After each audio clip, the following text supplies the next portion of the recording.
அருமையான தேவனுடைய ஜனமே, நம் ஆண்டவராகிய இயேசு கிறிஸ்துவின் வருகையின் நோக்கம்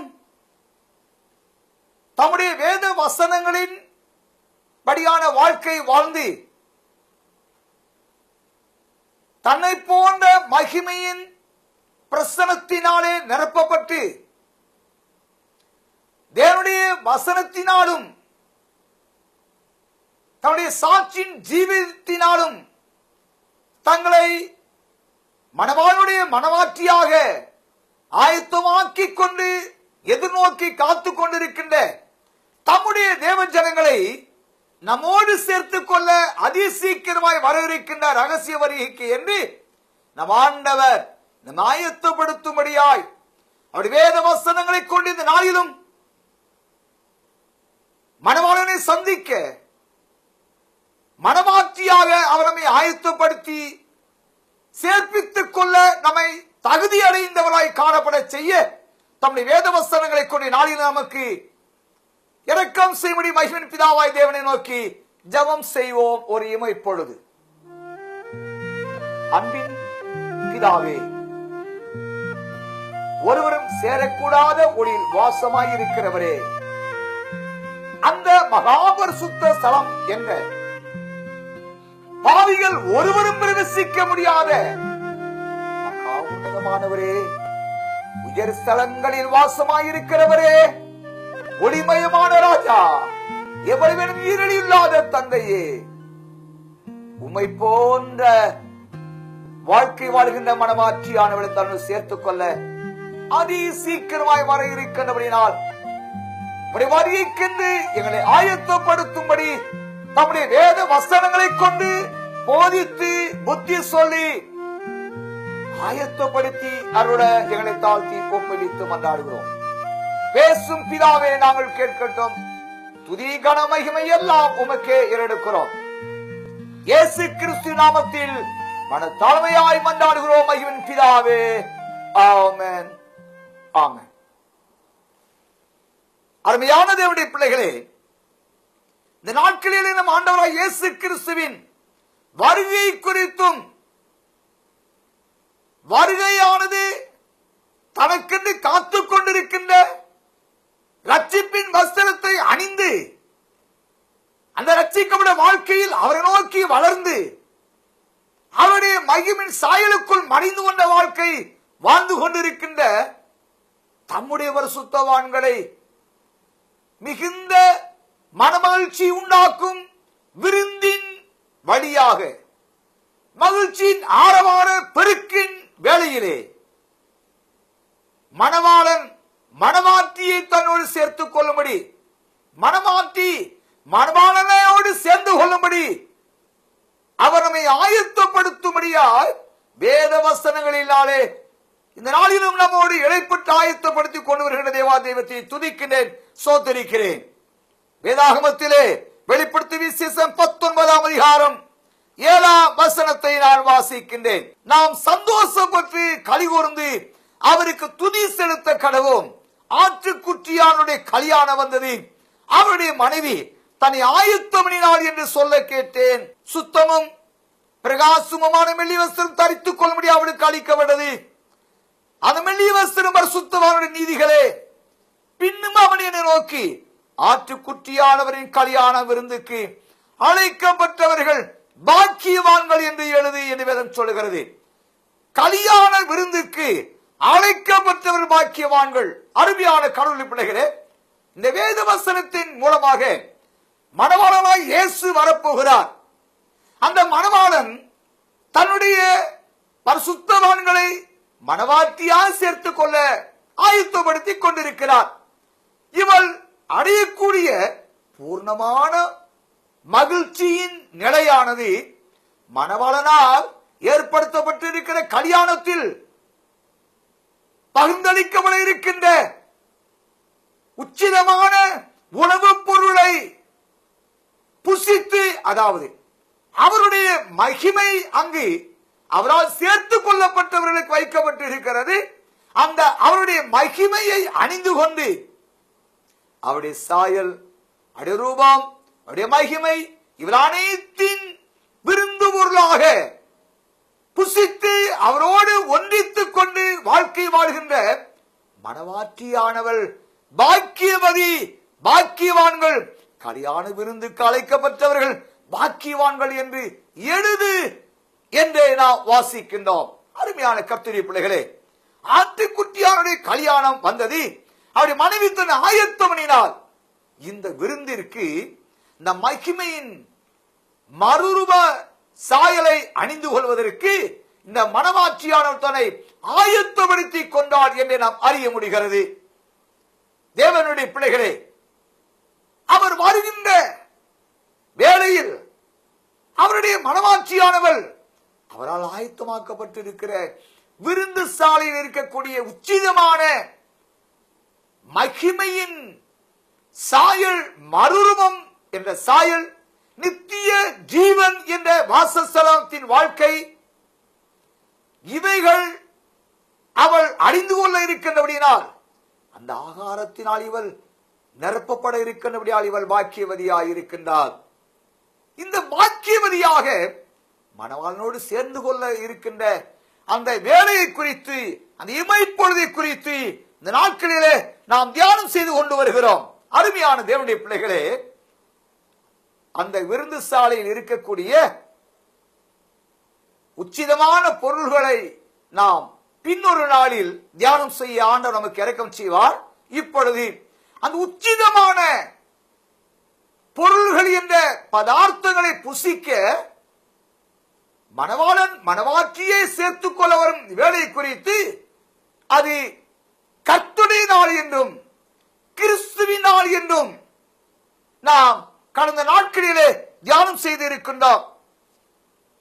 ஆண்டவராகிய இயேசு கிறிஸ்து வரும் வேளையானது கர்த்தருடைய நாள் என்ற வாரத்தின் முதல் நாள் என்ற ஞாயிற்றுக்கிழமையிலே அவர் வர இருக்கின்றார். என்னென்றால், நம் ஆண்டவர் வேதத்தில் வாசிக்கிறோம், அப்போஸ்தலர் 1:9 உங்கள் கண்கள் காணும்படி அவர் எப்படி வானத்திற்கு எழுந்தருளி போனாரோ, அவர் உயிர்த்து எழுந்து அநேகருக்கு தன்னை காண்பித்துக் கொண்ட நாள் கர்த்தருடைய நாள், வாரத்தின் முதல் நாள் என்ற ஞாயிற்றுக்கிழமை. ஞாயிறு என்றால் சூரியன் என்பது பொருள். நீதியின் சூரியனாகிய இயேசு கிறிஸ்து உயிர்த்தெழுந்த அந்த சூரியனுக்கு ஒப்பான பொருள்கொண்ட நாளாகிய முதல் நாள். அந்த நாளில் அவர் உயிர்த்து எழுந்தார். அவர் அர்னோதை போல் புறப்பட்டு வருகிறார் என்று நாம் வேதாகமத்திலே ஓசியா தீர்க்கதரிசி புத்தகம் 6:3 வாசிக்கின்றேன். அப்பொழுது நாம் அறிவடைந்து கர்த்தரை அறியும்படி தொடர்ந்து போவோம். அவருடைய புறப்படுதல் அர்னோதை போல் ஆயத்தமாயிருக்கிறது. உன்னத பாட்டின் புஸ்தகம் 6:10 நாம் இவ்விதமாக வாசிக்கின்றோம். 9 முதல் நான் வாசிக்கின்றேன். என் புறாவோ என் உத்தமையோ ஒருத்தி, அவள் தன் தாய்க்கு ஒரே பிள்ளை, அவள் தன்னை பெற்றவளுக்கு அருமையானவள். குமாரத்தியில் அவளை கண்டு அவளை வாழ்த்தினார்கள். ராஜஸ்திரிகளும் மறுமனையாற்றில் அவளை போற்றினார்கள். சந்தனை போல் அழகும், சூரியனை போல் பிரகாசமும், கொடியில் பறக்கும் படை போல் கெடியுமுள்ளவளாய் அர்னோதைவள் உதிக்கிற வழியார் என்று வேதம் சொல்லுவது. சூரியனை போல் பிரகாசம் உடையவள் அவள். வெளிப்படுத்தும் விசேஷம் 12:1 நாம் வாசிக்கின்றபடி, வானத்திலே ஒரு பெரிய அடையாளம் காணப்பட்டது. ஒரு ஸ்திரியானவள் சூரியனை அணிந்திருந்தாள் என்று வேதம் சொல்லுகிறது. இந்த சூரியனாகிய சூரியனை போன்று பிரகாசித்துக் கொண்டிருக்கின்ற ரட்சிக்கப்பட வாழ்க்கை வாழ்ந்து கொண்டிருக்கின்ற அப்படி மணவாட்டியாகிய பரிசுத்த புதிய எருசலேம் மணவாட்டி என்ற சபையை சந்தித்து தன்னோடு அவளை சேர்த்துக் கொள்ள வர இருக்கின்றவரும் அர்னோதை போல் உதிக்கின்றார். இவனும் அர்னோதை போல் உதிக்கிற இவள் யார்? இவனும் சூரியனை போல் உதிக்கின்றார். அவரும் சூரியனை போல் இறங்கி வந்து இவளை சேர்த்துக் கொள்ள வருகின்றார். ஆனபடியால் அருமையான கர்த்தருடைய பிள்ளைகளே, கிறிஸ்துவினால் என்றால் வாரத்தின் முதல் நாள் அவர் உயிர்த்தெழுந்த நாள். ஆனபடினாலே ஆண்டவராகிய இயேசு கிறிஸ்துவின் வருகை நாளானது வாரத்தின் முதல் நாள் என்ற இயேசு கிறிஸ்து உயிர்த்தெழுந்த அந்த நாளில், அந்த நாளின் இரவு வேளையிலே அவர் வருகை இருக்கும் என்று நாம் வேத வசனங்களினாலே நாம் அறிவிக்கப்படுகின்றோம். வேதாகமத்திலே சகரியா தீர்க்கதரிசி புஸ்தகம் 14ஆம் அதிகாரம் 7ஆம் வசனத்தை வாசிக்கின்றேன். 5 முதல் வாசிக்கின்றேன். அப்பொழுது என் மலைகளின் பள்ளத்தாக்கு வழியாய் ஓடி போவீர்கள். மலைகளின் பள்ளத்தாக்கு ஆசா மட்டும் போகும். நீங்கள் யூதாவின் ராஜாவாகிய உசியாவின் நாட்கள் பூமி எதிர்ச்சிக்கு தப்பி ஓடினது போல் ஓடி போவீர்கள். என் தேவனாய் கர்த்தர் வருவார், தேவரீருடைய எல்லா பரிசுத்தவான்கள் வருவார்கள். அந்நாளில் வெளிச்சம் இல்லாமல் ஒருவேளை பிரகாசமும் ஒருவேளை மப்புமாயிருக்கும் ஒரு நாள் உண்டு. அது கர்த்தருக்கு தெரிந்தது. அது பகலும் அல்ல இரவும் அல்ல, ஆனாலும் சாயங்காலத்திலே வெளிச்சம் உண்டாகும் என்று வேதம் சொல்லுகிறது. முதலாவது ஆண்டவருடைய ரகசிய வருகையானது உசியாவின் நாட்களில் பூமி எதிர்ச்சிக்கு தப்பி ஓடின. இதை போல யூதர்கள் அந்தி கிறிஸ்தின் 7 ஆண்டு காலம் என்ற பின்முனை ஆண்டுகளும் என்ற மகாபத்துருவத்தின் நிமித்தமாய் அந்த 7 ஆண்டு கால இறுதியிலே அவர்கள் ஆசால் மற்றும் ஒலிவமலை இரண்டாய் பிளந்து பெரும்பள்ளத்தாக்கு உண்டாக்கி எருசலேமில் தொடங்கி ஆட்சால் மற்றும் ஏறக்குறை 12 மைல் தொலைவு அவர்கள் ஓடி அதன் இறுதியில் இருக்கக்கூடிய வனாந்தரத்தில் இவர்கள் மறைந்து கொண்டவராய் அங்கு ஏற்கனவே முதல் முறை ஆண்டுகள் இறுதியிலே ஆயத்தத்தோடு இருக்கக்கூடிய புறஜாதியிலிருந்து மீட்கப்பட்ட பரிசுத்த சபையாய் மணவாழ்வு சபை அங்கு பின்முனை ஆண்டுகள் முழுமையிலும் இளைப்பாறிக் கொண்டிருக்கும் நிலையில் பின்முனை ஆண்டுகள் இறுதியில் யூதரிலிருந்து மீட்கப்பட்ட 1,44,000 பரிசுத்தவான்கள் இவர்களும் 7 ஆண்டுகால இறுதியில் ஓட இவர்கள் இருவர் ஒன்றாய் 2 கூட்டத்தார் ஒன்றாய் சேர்ந்து கொள்ளும் அந்த வேளையிலே ஒரு நாள் உண்டு. அது கர்த்தருக்கு தெரிந்தது. அது பகலும் அல்ல இரவும் அல்ல, ஆனால் சாயங்காலத்தில் வெளிச்சம் உண்டாகும். பகல் நேரம் அல்ல அல்லது இரவு நேரம் அல்ல. அப்படியானால் நடுராத்திரி இரவு நேரத்திலே ஆண்டவர் வரப்போகிறார் கர்த்தருடைய நாளில். அந்த கர்த்தருடைய நாளில் இரவும் அல்ல பகலும் அல்ல. அப்படியானால் இரவு செல்லுகின்ற பொழுது பகல் வருகின்ற வேளை. அப்படியானால் அதிகாலை ஆண்டவர் அதிகாலை இருட்டோடு அவர் உயிர்த்து எழுந்தார் என்று நாம் அறிய முடிகிறது. ஞாயிற்றுக்கிழமையில் இரவு வேளையில் அவர் உயிர்த்தெழுந்த நேரமானது அந்த இரவின் நிலை கடந்து செல்ல பகலின் நேரம் கடந்து வர இவைகள் இரண்டும் ஒன்றை ஒன்று சந்திக்கும் வேளையிலே நம் ஆண்டவராகிய இயேசு கிறிஸ்துவினுடைய உயிர்த்தெழுதல் நடந்தபடியினால் அவருடைய ரகசிய வருகையும் அந்த வேளையிலே இருக்கும் என்று நாம் வேதத்தின் மூலமாக அறிய முடிகிறது. அருமையான கர்த்தருடைய பிள்ளைகளே, வேதாகமத்திலே லூக்கா சுவிசேஷம் 12ஆம் அதிகாரம் 37, 38 வசனங்களை நாம் வாசிக்கின்ற பொழுது எஜமான் வரும்போது விழித்திருக்கிறவர்களாக காணப்படுகிற ஊழியக்காரரை பாக்கியவான்கள். அவர் அறை கட்டி கொண்டு அவர்களை பந்தியிருக்க செய்து சமீபமாய் வந்து அவர்களுக்கு ஊழியம் செய்வார் என்று மெய்யாகவே உங்களுக்கு சொல்கிறேன். அவர் 2ஆம் ஜாமத்திலாவது 3ஆம் ஜாமத்திலாவது வந்து அவர்கள் அப்படியே இருக்க கண்டால் அவ்வூழியக்காரர் பாக்கியவான்கள். திருடன் இன்ன நேரத்தில் வருவான் என்று வீட்டு எஜமானுக்கு தெரிந்திருந்தால் அவன் விழித்திருந்து தன் வீட்டை கண்ணமிட ஒட்டான் என்று அறிந்திருக்கிறீர்கள். அந்தபடியே நீங்கள் நினையாத நேரத்தில் மனுஷகுமாரன் வருவார். ஆகையால் நீங்களும் ஆயத்தமாயிருங்கள் என்று நாம் அழைப்பு கொடுக்கப்படுகிறோம். அருமையான கடவுளுடைய பிள்ளைகளே, ஆண்டவருடைய வருகையானது 2ஆம் ஜாமத்திலாவது 3ஆம் ஜாமத்திலாவது வந்து அவர்கள் அப்படியே இருக்க கண்டால் ஆண்டவர் மணவாளன் எதிர்பார்க்கின்றபடியாகவே அந்த ஊழியக்காரனும் ஊழியக்காரன் மூலமாய் கொடுக்கப்படுகின்ற ஆகாரமுடைய வேத வசனங்களை புசித்து அப்படியே பரிசுத்த ரட்சிக்கப்பட வாழ்க்கை காத்துக் கொண்டிருக்கின்றவர்கள் இருக்க கண்டால் என்று வேதம் சொல்கிறது. அந்த ஊழியக்காரனும் அந்த ஊழியமும் சபை பாக்கியம் உள்ளது என்று அறிவிக்கப்படுகின்றோம். அப்படிப்பட்ட நிலையானது 2ஆம் ஜாமத்திலோ 3ஆம் ஜாமத்திலோ என்று நாம் வாசிக்கின்றோம். பொதுவாக வேதத்திலே ஒரு ஜாமம் என்றால் 2.25 மணி நேரம். ஒரு நாளைக்கு மொத்தம் 10 ஜாமங்கள். பகல் 5 ஜாமம் என்றும் இரவு 5 ஜாமம் என்றும் நாம் அறிய முடிகிறது. அப்படியானால் ஒரு ஜாமம் 2.25 மணி நேரம், 2ஆம் ஜாமத்திலோ 3ஆம் ஜாமத்திலோ என்று ஆண்டவர் பயன்படுத்துகிறார். அப்படியானால் அருமையான கர்த்தருடைய பிள்ளைகளே, 2ஆம் ஜாமம் என்பது 6 மணிக்கு இரவு நேரத்தின் முதல் ஜாமம் ஆரம்பமாகிறது.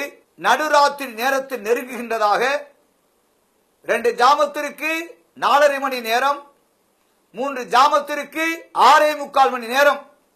அப்படியானால் 6 மணிக்கு ஆரம்புகின்ற இரவு நேர ஜாமமானது 6.25 மணி கூடும் பொழுது நடுராத்திரி 12.25 மணியாக இருக்கிறது.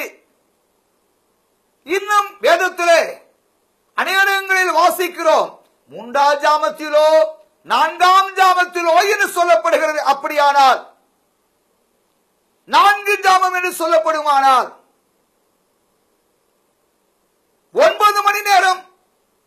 6 மணிக்கு இரவு ஜாமம் ஆரம்பிக்கின்ற பொழுது 6ஓடு 9 மணி கூட்டுவோமானால் அதிகாலையிலே 3ஆம் மணி வேளை அல்லது 4ஆம் மணி வேளை நெருங்குகின்றது. அருமையான தேவனுடைய பிள்ளைகளே, ஒரு இமைப்பொழுது என்று சொல்லப்படுகிறது அல்லது ஒரு நாளிகை என்று சொல்லப்படுகிறது. வேதத்திலே மத்தேயு சுவிசேஷம் 24ஆம் அதிகாரம் 36ஆம் வசனத்தை நான் வாசிக்கின்றேன். அந்த நாளையும் அந்த நாளிகையையும் என் பிதா ஒருவர் தவிர மற்றொருவனும் அறியான், பரலோகத்திலுள்ள தூதர்களும் அறியார்கள் என்று வேதம் சொல்கிறது. ஆண்டவராகிய இயேசு கிறிஸ்துவின் வருகையின் அந்த நாளையும் அந்த நாளிகையையும் என் பிதா ஒருவர் தவிர மற்றொருவன் அறியான். ஒரு ஜாமம் என்றால் 2.25 மணி என்று சொல்லப்படுகிறது. நாளிகை என்றால் ஒரு நாளிகை என்பது 24 நிமிடங்களை குறிக்கக்கூடியதாக இருக்கிறது. அருமையான கர்த்தருடைய பிள்ளைகளே, அப்படியானால் நம் ஆண்டவராகிய இயேசு கிறிஸ்துவினுடைய வருகையின் இமைப்பொழுதின் வேளையானது ஏறக்குறைய அதிகாலை 4ஆம் மணி நேரம் முதல் கொண்டு இரவு செல்ல பகல் வர அந்த வேளையிலேயே ஆண்டவராகிய இயேசு கிறிஸ்துவின் வருகை ரகசிய வருகையின் வேலை இருக்கின்றபடியினால் அவர் வரும் நாளையாவது நாளிகையாவது அறியாதிருக்க விழித்திருந்தவர்கள். அப்படியானால் பகல் நேரத்தில் விழித்திருக்க வேண்டிய அவசியம் இல்லை. பகல் பொழுது விழித்திருக்க வேண்டிய வேலைதான். விழித்திருங்களில் சொல்வது இரவு நேரத்தில் விழித்திருக்க அழைக்கப்படுகின்றபடினால் ஆண்டவருடைய வருகை நிச்சயமாக கர்த்தருடைய வருகையிலே கர்த்தருடைய நாள் என்ற ஞாயிற்றுக்கிழமை அதிகாலையில், அதாவது சனிக்கிழமை முடிந்து ஞாயிற்றுக்கிழமை அதிகாலை ஏறக்குறைய 4 முதல் 5 மணி நேரத்திற்குள்ளாக நம் ஆண்டவராகிய இயேசு கிறிஸ்துவின் வருகை இருக்கும் என்று வேத வசனங்களினாலே நாம் நிதானிக்கப்படுகின்றோம். அருமையான கர்த்தருடைய பிள்ளைகளே, நம் ஆண்டவருடைய வருகையின் வேலை இப்படி வந்து அவரோடு அவர்களை சேர்த்துக் கொள்ள இருக்கின்றபடியினால் அவர்கள் தன்னை ஆயத்தப்படுத்திக் கொள்ள வேண்டியது அவசியமானதாக இருக்கிறது. வெளிப்படுத்தும் விசேஷம் 19ஆம் அதிகாரம் 8ஆம் வசனத்தை நான் வாசிக்கின்றேன். சுத்தம பிரகாசமான வெள்ளி வஸ்திரம் தரித்துக் கொள்ளும்படி அவனுக்கு அளிக்கப்பட்டது என்று வேதம் சொல்லுகிறது. அந்த வெள்ளி வஸ்திர பரிசுத்தமான நீதிகளே, கர்த்தருடைய பிள்ளைகளே, அவரை சந்திக்க சுத்தமுள்ளவர்களாக, அதாவது நம் ஆண்டவரோ மகா பரிசுத்தமுள்ள ஆண்டவர் என்பதை நாம் அறிந்தவர்களே. 1 அதிகாரத்தில் வாசிக்கின்றோம். இன்னும் லேவியராகமத்தில், உபாகமத்தில், மத்தேயு சுவிசேஷம் 5ஆம் அதிகாரம் 48ஆம் வசனத்தில் இவ்விதமாய் பல இடங்களிலே வாசிக்கிறோம். நம் அழைத்த தேவன் உண்மையுள்ள மகாபரிசுத்தமுள்ள ஆண்டவர் ஆனபடியால் அவரை சந்திக்க ஆயத்தமாக அழைக்கப்பட்டு இருக்கிற மனவாட்சியானவளும் மகாபரிசுத்தமுள்ளவராய் இருக்க வேண்டும். மாத்திரமல்ல, அவர் அடைந்த மகாபரிசுத்த வாழ்க்கையில் அவர்கள் எரிந்து பிரகாசிக்கின்றவர்களாய் இருக்க வேண்டும். நீங்களோ உலகத்திற்கு வெளிச்சமாயிருக்கிறீர்கள் என்று சொன்னார் அல்லவா? நீங்களும் உலகத்திற்கு வெளிச்சமாயிருங்கள்.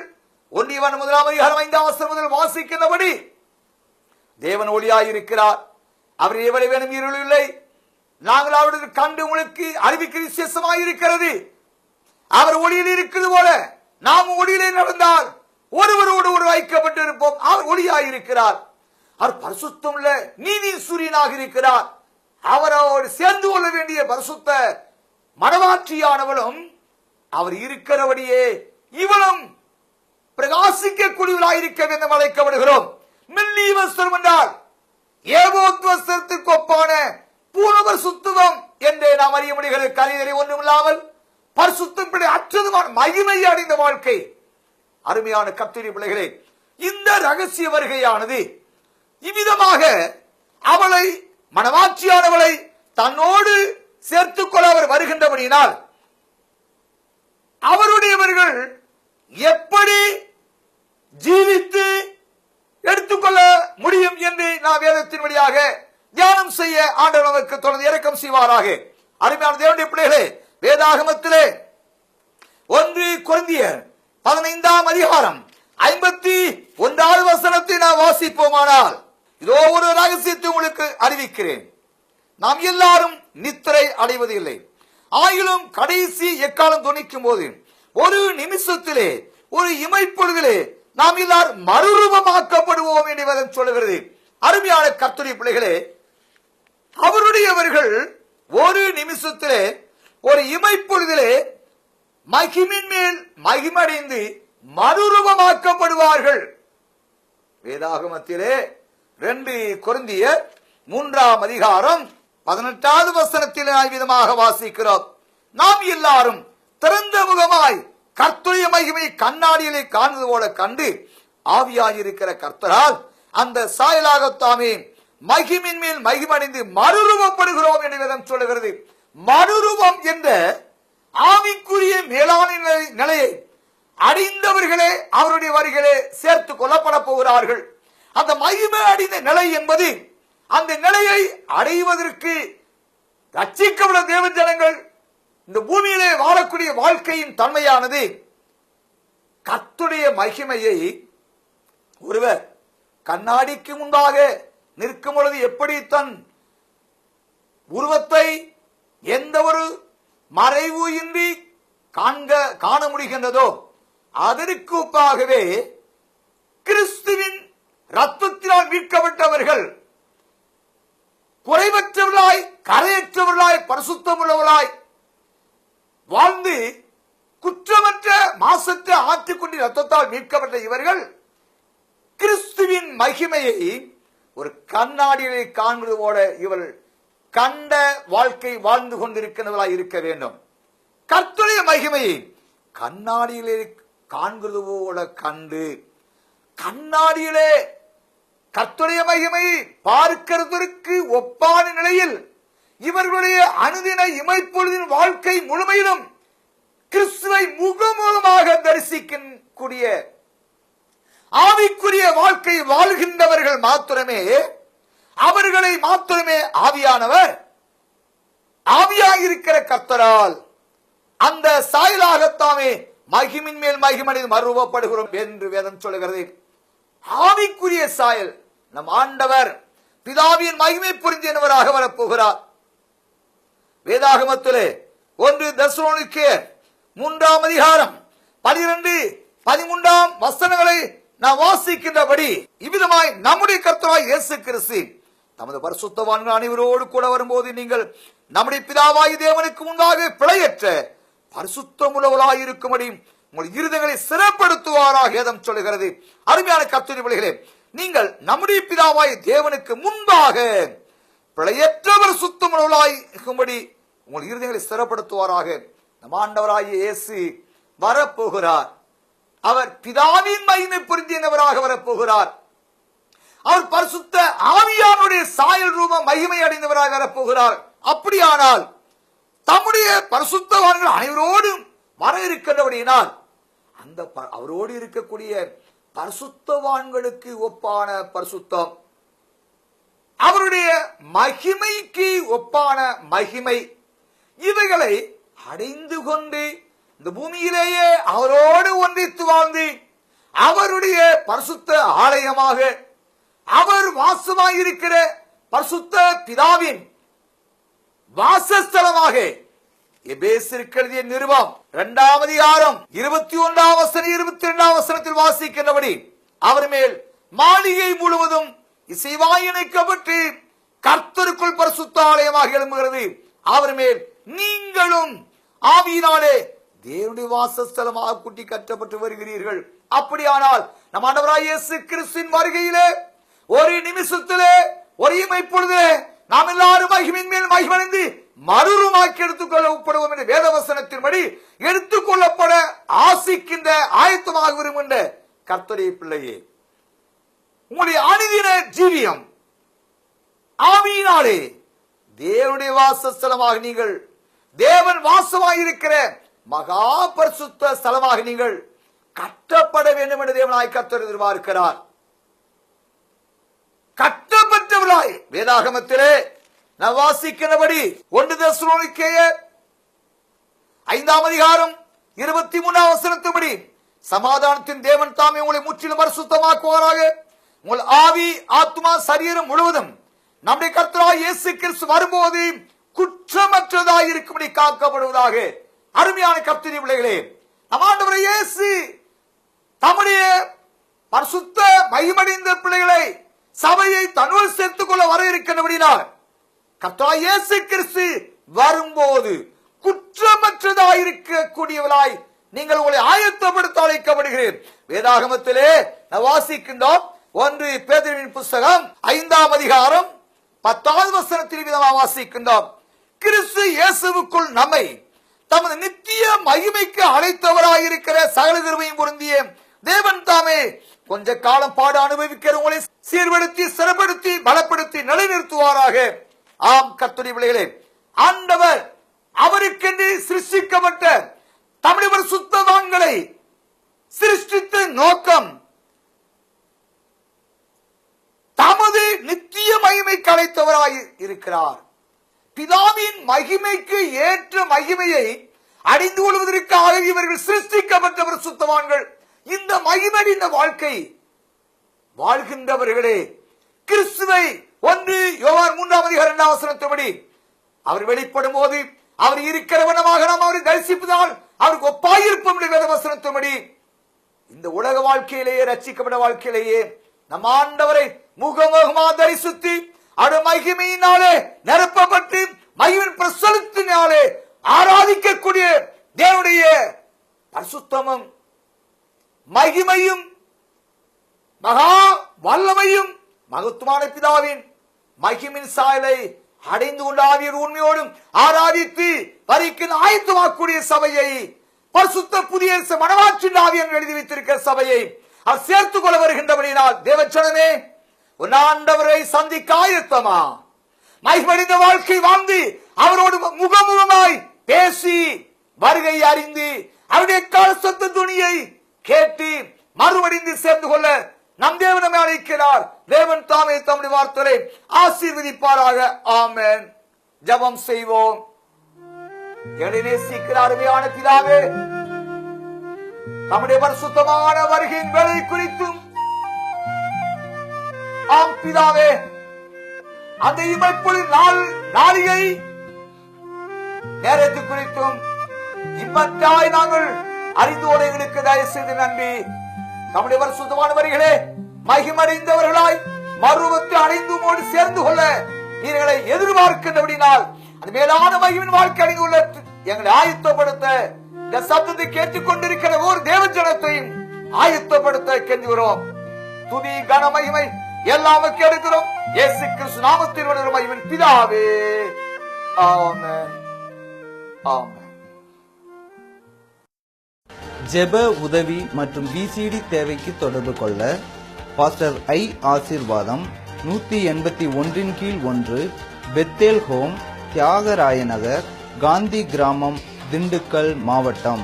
எங்களின் தொலைபேசி எண்கள் 0451 2452 162 மேலும் 9434649557. தேவன் தாமே உங்களை ஆசீர்வதிப்பாராக. ஆமென். ஆமென்.